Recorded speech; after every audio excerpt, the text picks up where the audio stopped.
नक्शा को लेकर के आपके मौजा के उत्तर पश्चिम कोना से स्टार्ट करेंगे भंडार को, और हर एक प्लॉट पर जाकर के वो सबसे पूछेंगे ये प्लॉट किनके दखल कब्जा में है, उनका नाम लिखेंगे, उनके पिता का नाम लिखेंगे, उनकी जाति, मोबाइल नंबर, आधार नंबर।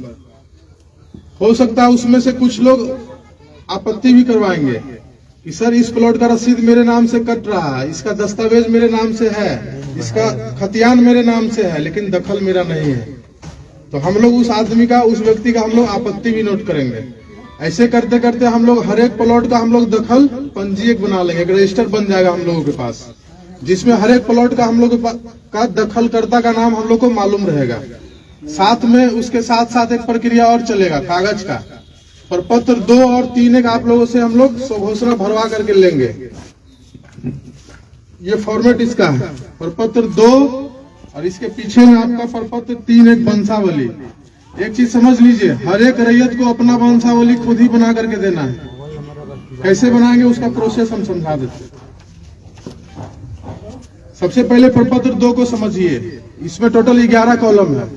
ऊपर हेडिंग देख लीजिए आपका राजस्व ग्राम का नाम, उसके बाद थाना नंबर, हल्का नंबर हो सकता है बहुत लोगों को नहीं पता होगा, हल्का नंबर खाली छोड़िएगा, पुलिस थाना, अंचल और जिला। उसके बाद कॉलम नंबर 1 आपका है रैयत का नाम या सह हिस्सेदार का नाम। अगर एक लोग फॉर्म भर रहे हैं तो अपना नाम लिखेंगे, अपने पिता का नाम, जाति, पहला कॉलम में। अगर मानकर चलिए एक पिता के 3 लड़के हैं, उन लोगों के बीच बंटवारा नहीं हुआ है, वो तीनों भाई चाह रहे हैं कि उनका आपस में साथ में खतियान बन जाए, तो वो जो फॉर्म भरेंगे तीनों, उसमें तीनों भाई का नाम मेंशन होगा, पिता का नाम होगा। ऐसा भी आपका होगा कि 5 पार्टनर हैं, बंटवारा नहीं हुआ, मौखिक बंटवारा है, और चाह रहे हैं कि नहीं साथ में ही खतियान बने, तो 5 लोग इसमें अपना नाम डालेंगे। एक लोग का हम उदाहरण दे देते, मान के चलिए श्याम सिंह अपना फॉर्म भर रहे हैं, तो रैयत के नाम में श्याम सिंह, पिता का नाम अपना नोट करेंगे, वो अपनी जाति नोट करेंगे, भूमिहार हो गए, यादव हो गए, जो भी आप पांडे, जो भी जाति अपना नोट करिएगा। कॉलम नंबर 2 आपका स्थायी पता का है, अपना ग्राम, पोस्ट, थाना प्लस जिला। उसके बाद आपका आता है खाता, खेसरा, रकबा, चौहद्दी, कॉलम नंबर 3 से लेकर 6 तक। मानकर चलिए आपके पास 10 प्लॉट है, एक प्लॉट का उदाहरण हम देते हैं। खाता नंबर 40, खसरा नंबर 1150 में 10 डिसमिल आपका जमीन है, तो खाता में 40 भरिएगा, खसरा में आपका 1150 आ जाएगा, और रकबा में आपका 10 डिसमिल होगा। बहुत कम ही ऐसा प्लॉट है जिसका रकबा आपका एकड़ में जाएगा। अभी चूंकि सर्वे हुए आपका 115 साल से ज्यादा हो गया, नक्शा आपका हो सकता है 10 एकड़ का भी एक प्लॉट होगा, लेकिन स्थल पर हो सकता है उसमें 50 को प्लॉट नया बन गया होगा, तो जोत आपका भी बढ़ गया है। जो भी प्लॉट आपका है सब डिसमिल में ही मिलेगा। फिर आपका आता है चौहद्दी, हर एक प्लॉट का आपको चौहद्दी लिखना है। इसमें चौहद्दी जो आप लिखिएगा वर्तमान दखलकार का, ये नहीं कि दादा के नाम से लिख दिए और दादा कभी गुजर गए 50 साल पहले। जो अभी जो लोग जमीन जोत रहे होंगे उसका चौहद्दी में नाम मेंशन करना है। अपना जमीन है उसका आपका 4 चौहद्दी होगा चारों तरफ से, उत्तर, दक्षिण, पूरब, पश्चिम। उत्तर में श्याम सिंह, दक्षिण में राधा देवी, पूरब में पैन, पश्चिम में सड़क। ऐसे करके आपको हर एक प्लॉट का चौहद्दी मेंशन करना है। चौहद्दी जो लिखिएगा जान लीजिए जीवित आदमी का नाम लिखिएगा। फिर आपका किस्म जमीन आपका किस तरीके का है, हो सकता है उसमें आप घर बना कर रह रहे हो, या हो सकता है उसमें 2 फसल होगा तो उसमें आपको धनहर भर देना है। एक फसल अगर साल भर में होगा तो आपको उसको भीट भरना है। अगर 10 साल से प्रति होगा तो वहां प्रति भरा जाएगा आपका। फिर है शेष को छोड़ करके लगाना। अभी आपका जो रसीद कट रहा है वो सब लोगों के पास डिजिटल रसीद होगा, कंप्यूटर का रसीद। अभी से 5 साल 7 साल पहले हाथ वाला रसीद कटता था, तो कंप्यूटर से जो रसीद कट रहा है उसमें देखिएगा शेष को छोड़कर लगान लिखा हुआ है, वो भरना है तो भरिए, नहीं तो अगर नहीं मालूम है तो उसको खाली छोड़ दीजिएगा। फिर आपका जमाबंदी संख्या, हर एक लोगों के पास रसीद कट रहा होगा, कुछ ही लोग ऐसा होंगे जिनके पास रसीद नहीं होगा। ये समस्या तब आएगा जब आपका दस्तावेज का जमीन रहेगा। खतियानी जमीन जिनके ही पास होगा उनका रसीद किसी न किसी के नाम से होगा, हो सकता है आपके नाम से हो, या आपके पिताजी के नाम से हो, दादाजी के नाम से हो, परबाबा के नाम से हो, दादी के नाम से हो, रसीद आपके नाम से मिल जाएगा, तो उसका जमाबंदी संख्या आपको नोट कर देना है। फिर आपका कॉलम नंबर 10 है भूमि पर दावा का अधिकार। जो भी आप खाता खेसरा इसमें भर रहे हैं वो जमीन आपको कैसे हासिल हुआ, हो सकता है वो जमीन आपका खतियानी जमीन होगा। मतलब क्या कि 1905 में जब आपका सर्वे हुआ आपके किसी वंशज के नाम से खतियान बना था, वही जमीन आपके वंश में नीचे आते जा रहा है। दूसरा जमीन आपका होगा, आप खरीदे, आपके पिताजी खरीदे, आपके दादाजी, आपके कोई पूर्वज खरीदे किसी से, वो आपका दस्तावेज का जमीन हो गया। उस प्रकार के जमीन में आपको क्रय लिख देना है। फिर आपका है बंदोबस्त। कुछ लोग को रहने के लिए जिनके पास जमीन नहीं रहता, सरकार 3 डिसमिल जमीन उनको बंदोबस्त करता है, बासगीत पर्चा। या फिर जो सैनिक के विधवा रहते हैं, सरकार उनको जमीन देती है 5 एकड़। तो जिनके पास ऐसा, या फिर कुछ लोग पास होगा जो नीलामी से जमीन लिए होंगे। पुराना जमाना में आदमी खाने के लिए अनाज नहीं जुटता था, तो आदमी रसीद कैसे कटवाता, तो जमींदार या सरकार उसका अंग्रेज जमीन को नीलाम कर देता था। तो कुछ लोग को जमीन वैसे भी हासिल हुआ होगा। या फिर कुछ गरमजरो जमीन जो आपका होगा, आप लोग मालिक से आप लोग बंदोबस्त करवाए होंगे, या फिर बिहार सरकार से। तो जिस प्रकार का जमीन रहेगा आपको उस अनुसार से लिख देना है। खतियानी होगा, खतियानी लिखिएगा। अगर दस्तावेज का जमीन होगा, क्रय लिखिएगा उस खेसरा के सामने में। अगर बंदोबस्ती पर्चा से होगा तो बंदोबस्त लिखिएगा। दान पत्र से मिला होगा तो दान पत्र लिख देना। फिर आपका 11 नंबर कॉलम है अभियुक्ति। अगर आपको और कुछ जानकारी देना हो, तो कुछ लोगों के जमीन पर कोर्ट केस चल रहा होगा, तो उस खेसरा के सामने में कोर्ट केस का जो नंबर आपका होगा मेंशन कर दीजिएगा। आप ये भी मेंशन कर सकते हैं कि सर मेरे केवल 10 डिसमिल का है, अब हम खेती करने के लिए जा रहे हैं तो जमीन आपका 7 डिसमिल बता रहा है, तो तब उस खेसरा के सामने में आप अभियुक्ति कॉलम में लिख दीजिए कि रकबा कम गया स्थल पर। अभी सब चीज हम बताएंगे, उसके बाद अगर कोई समस्या होगा तब पूछिएगा। ऐसे होगा कि फिर आप पूछिएगा, फिर दूसरे लोग पूछे, हम सब बात आपको समझा नहीं पाएंगे। और जो चीज हम आपको समझाने के लिए आए मेरे दिमाग से निकल जाएगा, तो पहले हमको बोलने दीजिए, पहले हमको समझाने दीजिए जितना चीज हम समझाने के लिए आए हैं। तब आपके मन में कुछ क्वेश्चन होगा तो हम लोग उसका समाधान करेंगे। प्रपत्र 2 आप समझ लिए। इसके नीचे में देखिए रैयत का हस्ताक्षर, अंगूठे का निशान, मोबाइल नंबर एवं आधार नंबर। तो जो लोग साइन करिएगा, जिनके नाम से फॉर्म भराएगा उन्हीं को साइन करना है। अगर वो साइन नहीं कर पाते अपना अंगूठा लगाएंगे। फिर मोबाइल नंबर और आधार नंबर, जिनके नाम से फॉर्म भरना उनका आधार नंबर दीजिएगा। कोशिश करिए 2 मोबाइल नंबर दे। अगर एक मोबाइल में आपका रिचार्ज खत्म भी हो जाएगा, ऑफ बताएगा, तो दूसरे मोबाइल नंबर आपका कॉल जाएगा। प्रपत्र 2 आप समझ लिए। फिर आपका है प्रपत्र 3 एक वंशावली। अभी बताया कि वंशावली 2 तरीके से बनता है। इससे पहले आप लोग सरपंच से बनवा रहे थे, अभी नियम कुछ चेंज हो गया, उसमें पंचायत सचिव को भी ऐड कर दिया गया उस प्रोसेस में। लेकिन ये ध्यान रखिए, हर एक रैयत को खुद से ही वंशावली बना करके देना है। अब वंशावली का जरूरत किनको आएगा? आपके परबाबा के नाम से जमीन आपका रसीद है, केवाला है, खतियान आपका है, और परबाबा चले गए ऊपर, कागज उन्हीं के नाम से है। उस कंडीशन में आपको परबाबा का नाम लिखिएगा और उनसे नीचे आपको बनाते जाना। जहां पर पहला जीवित आदमी मिल गए वहां पर वंशावली इंड हो जाएगा। मानकर चलिए मेरे परबाबा के नाम से जमीन था, मेरे पिताजी अभी जिंदा हैं, दादाजी भी चले गए, तो वंशावली जो बनाएंगे परबाबा का लड़का, अगर 3 तीनों का नाम मेंशन करेंगे, उन तीनों से फिर कितने लोग हुए सबका नाम मेंशन करेंगे, पिताजी पर आकर के रुक जाएंगे, फिर मेरा नाम वंशावली में नहीं आएगा। अगर दादाजी जिंदा हैं तो दादाजी पर ही स्टॉप हो जाएगा वंशावली। मतलब पहला जहां जीवित मिल गए वहां पर आकर के खत्म हो जाना। इसमें भी कुछ चीज आपको भरना है। अंचल आपका हो गया। अब देखिए इसमें कॉलम 3 को दिया हुआ है, जहां पर 5 लोग मिल करके जहां फॉर्म भरेंगे वहां पर उनको समस्या आएगी। फिर लोग छोटा छोटा लिख करके 5 लोग का नाम इसी में लिखना है आपको, क्योंकि जो फॉर्मेट है उसी में भरना। 3 लोग तक के लिए सफिशियंट फॉर्म है वंशावली वाला। उसके बाद फिर आपका देखिए इसमें कॉलम है निवासी, ग्राम, पुलिस थाना, अंचल, जिला, जाति। फिर आपका देखिए लिखा प्रपत्र 2 में अंकित है स्वर्गीय। अभी 90% लोगों के पास जो रसीद आपका कट रहा होगा जमाबंदी, वो उनके नाम से कायम है जो पृथ्वी पर अब है नहीं, तो स्वर्गीय में उनका नाम आएगा, उनके पिता का नाम। फिर आपका है राजस्व ग्राम, और फिर आपका आ गया ग्राम। तो जिनके नाम से रसीद कट रहा है उनका पता फिर पूछा जा रहा था। जो आपका पता है वही आपके दादा का भी पता होगा, तो पता आपका सेम हो जाएगा। फिर आपका है जमाबंदी क्रमांक संख्या, तो जिनके पास 1-2 जमाबंदी होगा भर दीजिएगा। उसके बाद फिर आपका है अंकित खाता संख्या। एक चीज समझिए, हो सकता है किसी के पास 8 खाता में जमीन होगा, 10 खाता में होगा, क्योंकि केवाला लिए होंगे तो अलग अलग खाता का जमीन हो जाएगा। फिर तो इतना यहाँ पर स्पेस नहीं है कि आप 10 खाता का मेंशन कर पाइएगा, तो 1-2 खाता लिख के वगैरह कर दीजिएगा। फिर आपका खेसरा संख्या, अगर आपके पास 2 प्लॉट है तो आप आसानी से भर दीजिएगा 2 खेसरा।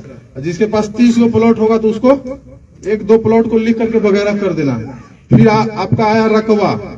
रकबा में टोटल जमीन जितना होगा सबको जोड़ करके लिखना है, कट्ठा बीघा में नहीं भरना है फॉर्म, डिसमिल में भराएगा आपका। जो भी आप रकबा मेंशन करिएगा वो आपको डिसमिल में करना है या फिर एकड़ में करना है। फिर आपका है याचिकाकर्ताओं का हस्ताक्षर, जो लोग फॉर्म भरेंगे उनका साइन होगा। 3 लोग फॉर्म भर रहे हैं, तीनों का ज्वाइंट, तीनों का साइन होगा। 5 लोग भर रहे हैं, 5 का साइन होगा। इसी के पीछे में आपको वंशावली बनाना है। अभी सब बताएंगे, अभी आप जा रहे हैं, कहीं जल्दीबाजी है, सुनिए। इसी के पीछे में आपका वंशावली बनेगा। जैसे बोले अभी परबाबा के नाम से जमीन है तो उनका वंशावली, या फिर आपके दादाजी के नाम से जमीन है। कुछ केस में ऐसा होगा जिनके पास कागज अप टू डेट है। मान के चलिए मेरे नाम से सब जमीन है, हम जोत कर रहे हैं 20 साल से, और सारा कागज मेरे ही नाम पर है, तो हमको वंशावली पीछे में बना करके देने का जरूरत नहीं है। वंशावली उनको देना जरूरी है जो कागज है लेकिन वो जिंदा नहीं है। इसी के पीछे फिर आपको एक चीज और है, देखिए वंशावली में 2 पेज है। इसमें भी सेम आपका वही है जो प्रपत्र 2 में आप भरे, रैयत का नाम, पिता का नाम, अस्थायी पता, खाता, खेसरा, रकबा। अभी प्रपत्र 2 में हम बोले कि हर एक प्लॉट का चौहद्दी लिखना है। इसमें भी आपका चौहद्दी है लेकिन उसको आप खाली छोड़ दीजिएगा, इसमें चौहद्दी नहीं करना, नहीं भरना। फिर आपका जो अंधी संख्या भरिएगा, साइन करिएगा। अब समझिए, जिनके पास 2 प्लॉट होगा, 3 प्लॉट होगा, उनका 1 पेज में ही भरा जाएगा। और जिनके पास 15 प्लॉट होगा, 20 होगा, 50 होगा, तो उनको ऐसा 1 पेज में आपका मुश्किल से 4 प्लॉट ही आ पाएगा। अगर आप साफ सुथरा भरिएगा तो 4 प्लॉट आएगा। किसी के पास 20 प्लॉट है तो ऐसा उनको 5 पन्ना का जरूरत पड़ेगा प्रपत्र 2 का। ये आपका हो सकता है 1 ही में हो जाएगा वंशावली वाला आपका, ठीक है। ये आपको पन्ना ज्यादा जरूरत होगा। जिस अनुसार से आपका रहेगा, 20 प्लॉट है, 50 प्लॉट है, तो उसके अनुसार से 10-15 पेज भी आपको लग सकता है। कोशिश ये करना है कि साफ सुथरा भरिए। नहीं समझ में आता तो आपके मौजा के जो अमीन साहब है उनसे पूछिए, या फिर हम लोग का जो ऑफिस है पंचायत सहकार भवन हरपुर, अभी हम लोग गांव घूम करके ग्राम सभा कर रहे हैं। 25 तारीख के बाद से हम लोग 10 से 4 वहां आपको मिल जाएंगे। किस लोकेशन पे सर? पंचायत सहकार भवन हरपुर में हम लोग का ऑफिस बना, वहीं आप लोग आकर के मिलना, या फिर आप अपने अमीन साहब से आप बात कर सकते हैं। लाका टोला के बगल में हम लोग का ऑफिस है। अब एक चीज समझ लीजिए, आपके अमीन साहब हर एक प्लॉट पर आए, दखल नोट कर लिए। आप लोग साथ में इस फॉर्म को भरिएगा। और एक चीज और बताए, जो आप खाता खेसरा भरिए उसके साथ आप कुछ कागज भी आपको लगा कर देना होगा। जैसे आपके पास रसीद अवेलेबल होगा, दस्तावेज आपके पास होगा, उसका फोटोकॉपी, खतियान होगा, उसका फोटोकॉपी, वो सब लगा करके और तब आपको वहां जमा कर देना। जिनके नाम से फॉर्म भरिए उनका आधार कार्ड का फोटोकॉपी इसमें लगाइए। मोबाइल नंबर कोशिश करिए 2 को डाल देने का। आप समझिए, आपके मौजा में अमीन साहब आए, हर एक प्लॉट का दखल नोट कर लिए, साथ में आप ये कागज जमा कर दिए। अब उस दखल को आपके द्वारा जो कागज दिया गया उसका मिलान होगा कि आप जो जमीन जोत रहे हैं उसी का कागज दिए कि नहीं दिए। अगर सब चीज दे दिए तो रहती जमीन का ऑर्डर हम करेंगे, आपका खतियान बनेगा। अगर मजरूआ जमीन जो आपका रहेगा उसका ऑर्डर आपके सहायक बंदोबस्त पदाधिकारी आपको रेशम कुमार सर करेंगे। एक चीज समझिए, आपके पास 10 प्लॉट है, आप कागज आप 8 प्लॉट का आप जमा कर पाए, आपके पास 2 प्लॉट का कागज अवेलेबल नहीं हो पाया, पता भी नहीं चल रहा कि जमीन आपके पास कैसे आया, आपके पूर्वज आपको बता करके नहीं गए। तो जितना कागज अभी अवेलेबल है कोशिश करना सबको जमा कर देना। अब पहला जो कागज आपको हम देंगे, प्रपत्र 7 देंगे, खानापुरी पर्चा, और उसके साथ देंगे आपको हर एक प्लॉट का नक्शा। अगर आपके पास 10 प्लॉट है तो 10 प्लॉट का नक्शा मिलेगा और साथ में आपको प्रपत्र 7 मिलेगा, खानापुरी पर्चा। नक्शा जो देंगे उसको हम लोग बोलेंगे LPM, लैंड पार्सल मैप। उसमें आपको हर एक प्लॉट का नक्शा रहेगा, उसकी चौहद्दी मेंशन रहेगी। खानापुरी पर्चा जो देंगे आपको प्रपत्र 7, उसमें आपका नाम, आपके पिता का नाम, आपकी जाति, आपका पता, मोबाइल नंबर, आधार नंबर, साथ में जो अमीन साहब हर एक खेत पर जाकर के जो नया नंबर नोट करेंगे वो आपका हो गया नया खेसरा। उसमें नया खेसरा रहेगा, उस नया खेसरा का पुराना खेसरा क्या था, पुराना खेसरा रहेगा, साथ में उसका रकबा रहेगा और चौहद्दी रहेगी।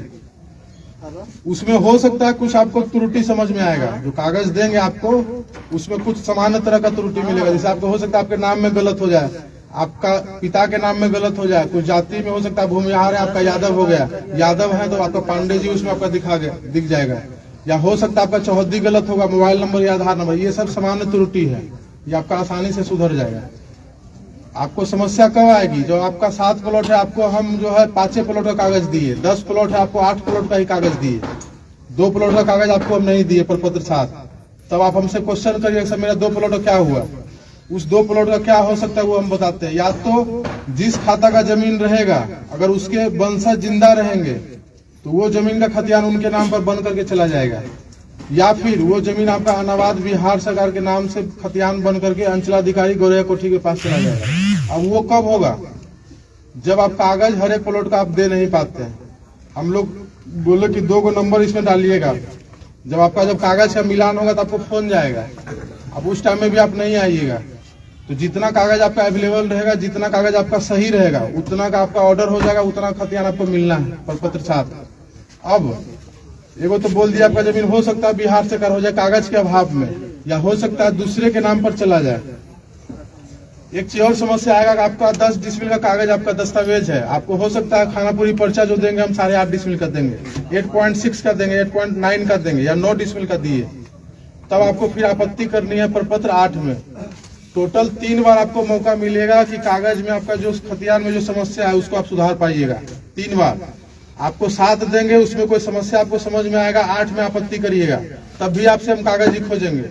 मान कर चलिए आपका 2 प्लॉट का आपका खतियान नहीं बना, या 3 प्लॉट का नहीं बना, 4 प्लॉट का नहीं बना, या फिर रकबा गड़बड़ा गया कि रकबा आपका जो कागज में है जो आपका खतियान में उससे कम आपको दिए।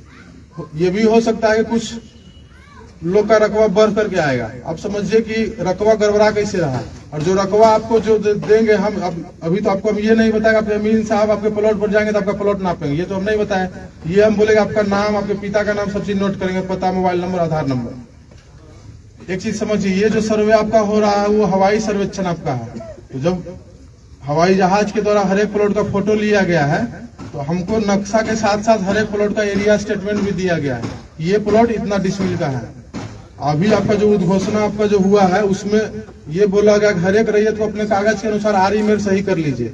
जो लोग बाहर में होंगे आज से 50 साल से, हो सकता है उनका आरी स्थल पर खत्म हो गया होगा, तो चूंकि हवाई सर्वेक्षण हुआ है आपका, आरी नहीं दिखेगा तो हो सकता है 3-4 प्लॉट को मिला करके आपका एक प्लॉट बन जाएगा।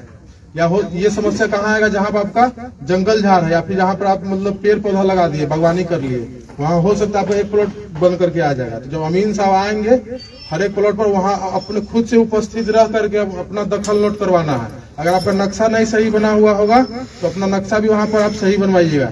ये भी कुछ लोग को मालूम होगा कि हम 10 साल 15 साल से खेती नहीं कर रहे हैं, और हर एक साल आदमी धान लगाता है, दोनों तरफ से आरी छटता है, तो 100 साल से आरी छटा रहा है, समझिए आपका खेत कहाँ से कहाँ पहुंच गया।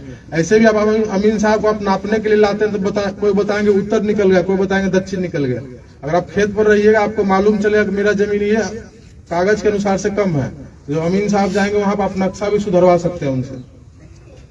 और एक चीज और, अगर आप खेत पर नहीं रहिएगा तो हो सकता है बगल का आपका आदमी हो सकता है आपके जमीन पर अपना भी दखल लिखवाने का कोशिश करेगा, तो उसमें फिर आपको दिक्कत होगा। अमीन साहब उस खेत पर आ गए, दखल नोट कर लिया, आगे बढ़ गया, फिर आपको ये सब वापस चलिए, तब मुश्किल आएगा। फिर आपको अमीन साहब से फिर रिक्वेस्ट करना होगा कि सर वापस चलिए, वहां पर हमको दखल दिखवा दीजिए किसका नोट है।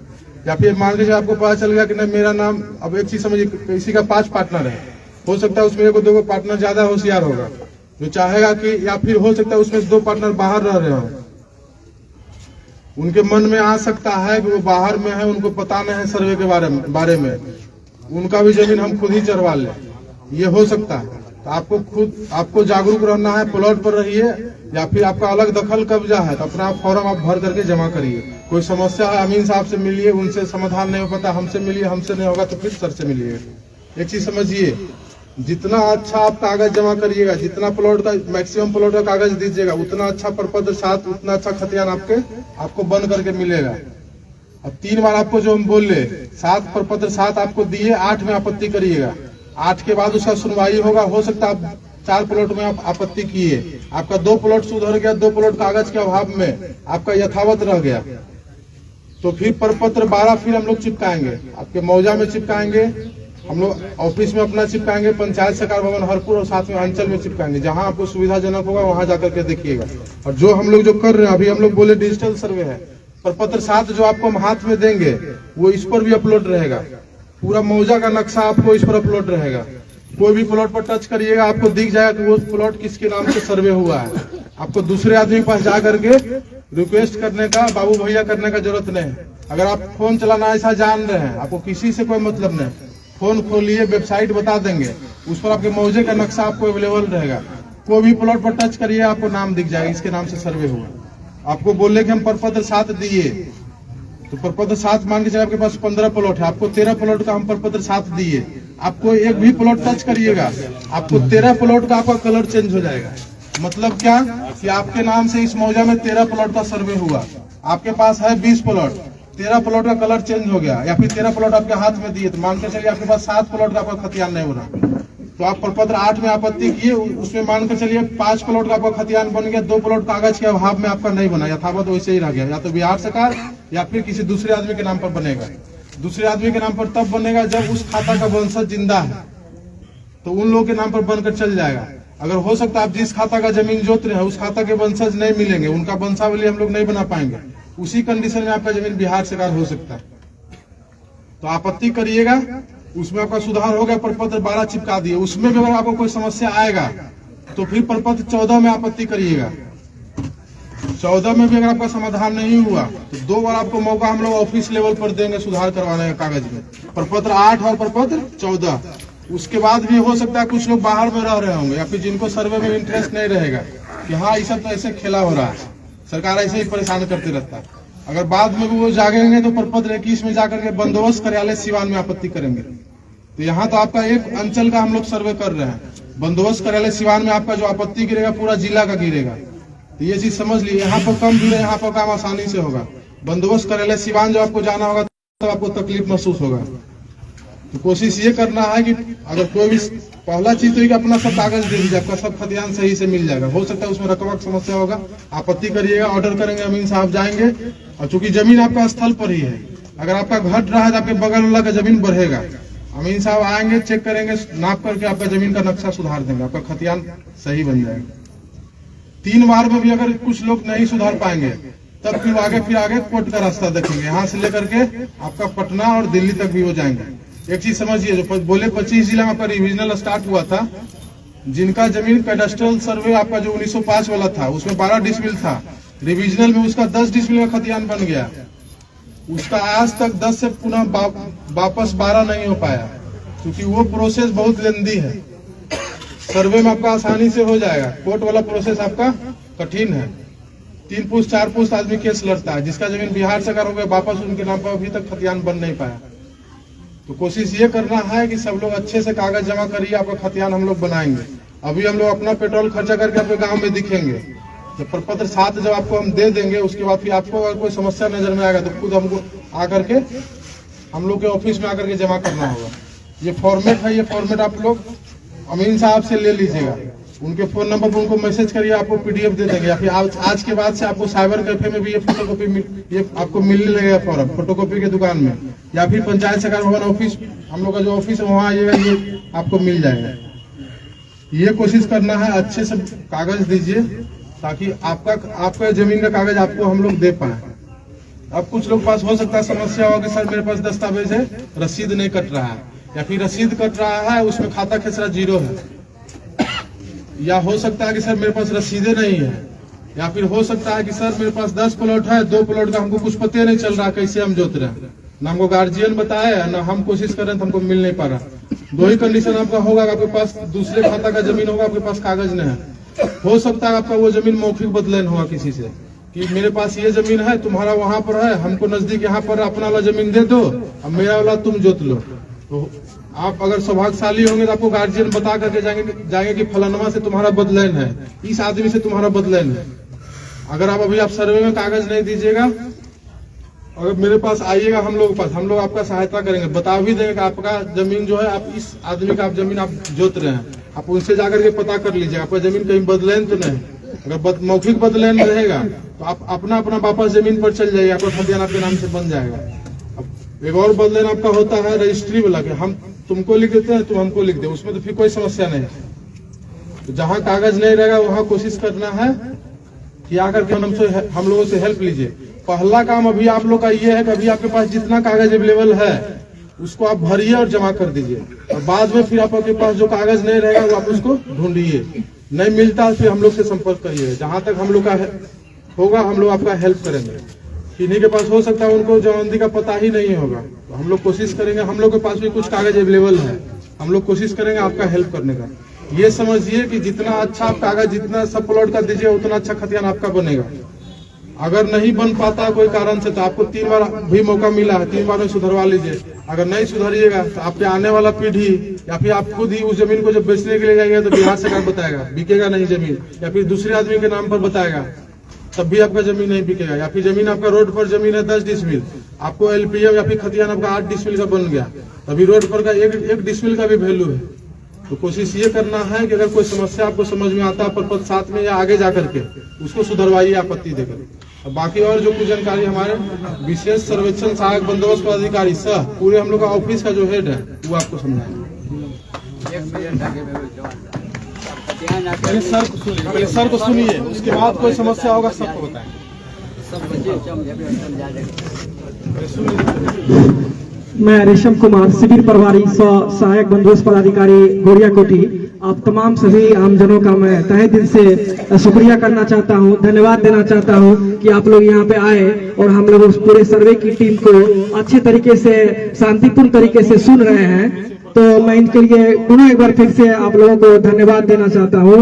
जैसा कि आप लोगों को पता ही है, ये माननीय मुख्यमंत्री जी का सबसे महत्वाकांक्षा योजना है, जिसके कारण हम सभी सर्वे के जितने भी टीम यहाँ पे सभी पूरे बिहार में ये हो रहा है और जिनमें आप तमाम आमजनों का भागीदारी और सहायता मिले, इनकी हम लोग पूरी उम्मीद करेंगे। यहाँ के आप लोग अस्थायी निवासी हैं, हम लोग जितने भी सर्वे की टीम है वो सब बाहर से आए हैं, आप लोग उनको मदद पहुंचाइए और जिनकी पूरी सूचना नहीं है वो सब सूचना आप लोग दिलवाइए ताकि हम लोग काम जो है सिस्टमेटिक वे में सुचारू रूप से कर पाए।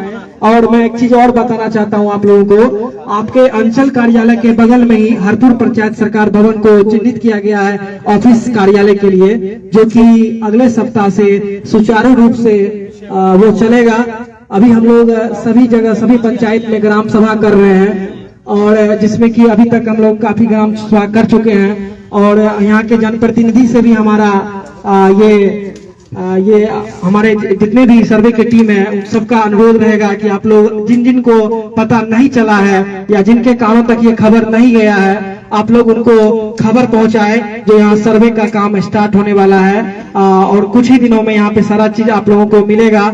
आप लोग जितने भी यहाँ पे आमजनों आए हुए हैं, जो नहीं आए हैं, उनको भी आप लोग खबर ये पहुंचा दीजिएगा।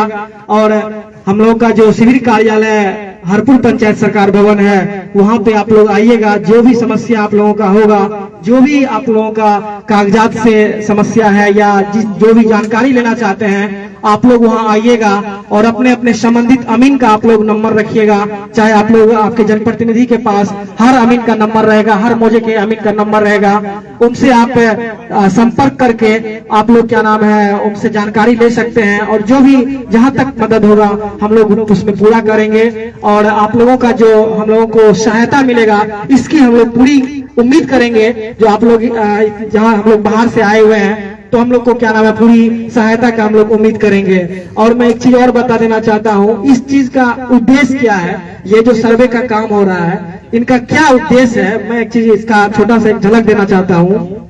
ये आज के डेट में आपके तमाम जितने भी पीढ़ी है, आने वाली पीढ़ी है, वो सब बाहर रहते हैं, पढ़ते हैं, लिखते हैं, चाहे बहुत दिनों से बाहर रह गए हैं। और आने वाले समय में आपके जनरेशन, आपके पीढ़ी जो है उनको कहीं नहीं जाना पड़ेगा, सारा चीज एक ऑनलाइन प्लेटफॉर्म पे आ जाएगा, एक कंप्यूटर में फिट हो जाएगा और वो सब चीज कहीं भी रहने के, वो दुनिया के किसी भी कोने से एक मात्र कंप्यूटर में खोलने से, नेट पे खोलने से उनका सारा चीज दिख जाएगा। जो आपका लोकेशन कितना कहाँ पे है, आपका रकबा कितना है, आप कौन सा जमीन का आपका लगान कट रहा है या नहीं कट रहा है, सारा चीज एक ऑनलाइन आ जाएगा ताकि आने वाले समय में आपके पीढ़ी को किसी भी तरह के मुश्किलों का सामना नहीं करना पड़े। सीओ कार्यालय या राजस्व कर्मचारी या इधर उधर जिला कहीं भी जाने की जरूरत नहीं पड़े, ये हम लोगों का कोशिश है। और आप लोग जितने अच्छे तरीके से हम लोगों का कोऑपरेट कीजिएगा, कागज दीजिएगा, हम लोग अच्छे तरीके से उनका ये खतियान बनाएंगे। जैसा कि हमारे अमीन कानूनगो सर बोले, जो इस तरह के हम लोग आप लोग को बना के देंगे। आपके मोजा में आपके अमीन आएंगे, सब चीज वो देखेंगे, उनसे अगर कोई समस्या का समाधान नहीं हो पाता है तो हमारे कानूनगो हैं वो करेंगे, उनसे भी नहीं हो पाता है तो हम पूरे शिविर के प्रभारी हैं, हमसे भी आके लोग मिले, हम लोग भी क्या नाम वहीं पे बैठे बैठेंगे शिविर कार्यालय में, आप लोगों सबको जो भी है वो सारी जानकारी दी जाएगी। अब जो भी क्वेश्चन है आप लोग पूछ सकते हैं क्या, और कोई भी अधिक जानकारी, अभी हम लोग ग्राम सभा कर रहे हैं, अभी इसके बाद तो जामा पंचायत में ग्राम सभा है, तो आप लोग शिविर कार्यालय आइएगा तो विशेष जानकारी वहाँ पे हम लोग दे पाएंगे। और अभी जो भी है आप दो सवाल पूछ के हम लोग को बताइए।